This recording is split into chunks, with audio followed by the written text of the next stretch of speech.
Here we go. The Iron Rangers from Red Wing. These are, of course, made in the USA. The leather is pretty supple at this point, which is nice. Iron Rangers. Yep. So in the like 2025 right now, was it 7, 8 years almost. I would have bought them, I think in May, 2017. So if I bought them in May, it doesn't matter when they were made, because boots can be made years before they're sold as well. Like they can just be sitting in boxes in a warehouse. But here we are. I've used this a lot. It's been in, rain, snow, sleet, everything, mud, desert, mostly desert. You can see the heel isn't that worn down. Usually when the heel is worn down a lot, it's mostly because you're on concrete a lot, walking around on that gritty stuff. I'm usually like in desert sand and like rocks and stuff.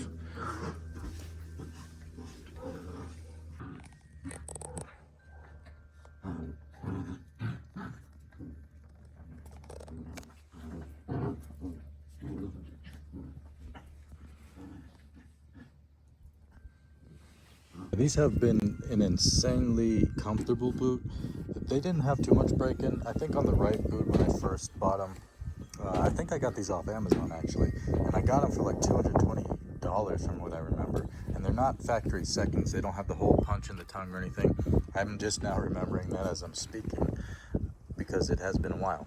But these, like on the right side, I guess the height of this was kind of digging into my calf, so that kind of hurt, I guess. But other than that, they were pretty comfortable from the start, and now they're probably about my most comfortable boot, I would say. Yeah, I would, between these and these Danners up here, these side zip, they're built on like a military last, which is why I bought them.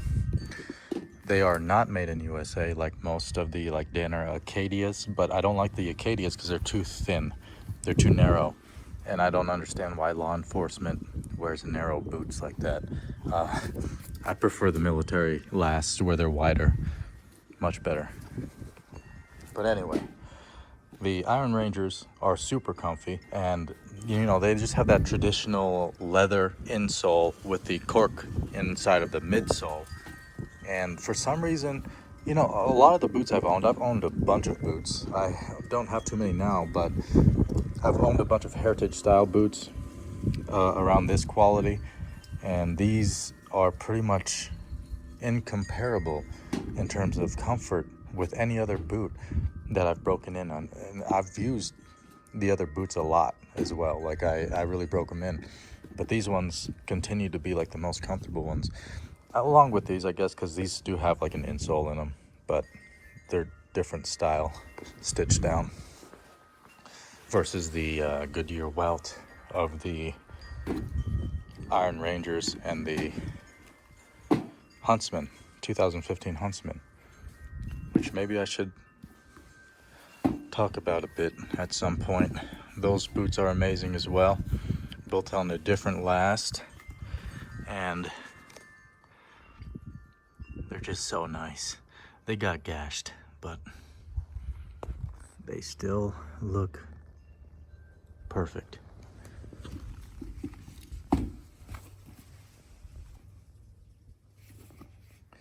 Yeah, very rare pair of these ones. I think they sell for like, I don't know, it depends on the size and what you see on eBay, but people are trying to sell them for like $1,000.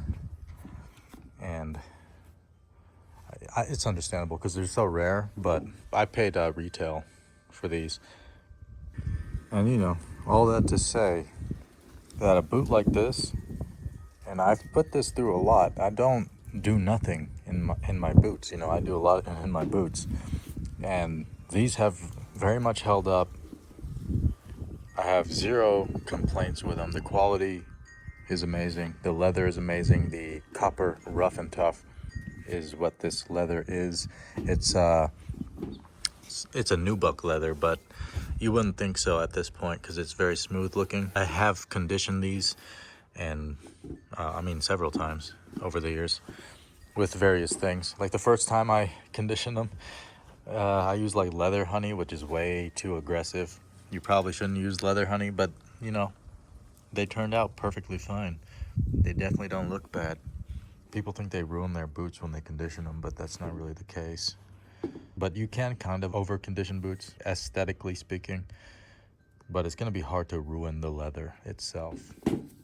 And you can always try to strip out the excess oils with something like saddle soap because it's an alkaline, you know, even though it tries to add in a little bit of waxes or whatever it has in there, and whatever the saddle soap is, different mixtures from different companies. But whatever they try to add back in there is really just like surface level. But like actually scrubbing a boot with saddle soap, you know, soaping it up, it's gonna strip more than it's gonna leave in there. That's just how soaps work. Amazing boots. Highly recommend them, even at the price they are today. Probably like what, $350? Haven't checked. Definitely would not mind more Red Wings, but I've been selling a lot of my boots for a reason, because I don't typically wear, you can't wear all your boots, you know? So having like just a few boots, I have a couple more pairs, pair of shell cordovan boots as well. Amazing. Color number 8. But I'd say the Iron Rangers are probably my most worn pair after these Danners. And really the Danners I only wear so much because it has the side zips. Very high quality as well. You slip these things on in 10 seconds. On and off in 10 seconds. That's why, even with speed hooks, that still kind of takes a little bit, you know, lacing up a boot, especially if you're in and out all day. So the Danners, like the side zips, are just so useful, very useful. But I still wear these and love these. These are a size 9D. I'm a Brannick size 9.5. I wear 9.5 in pretty much any kind of sneaker. And then in heritage boots, I'm pretty much always a 9, except for the 2015 Huntsman, which are true to size, 9.5.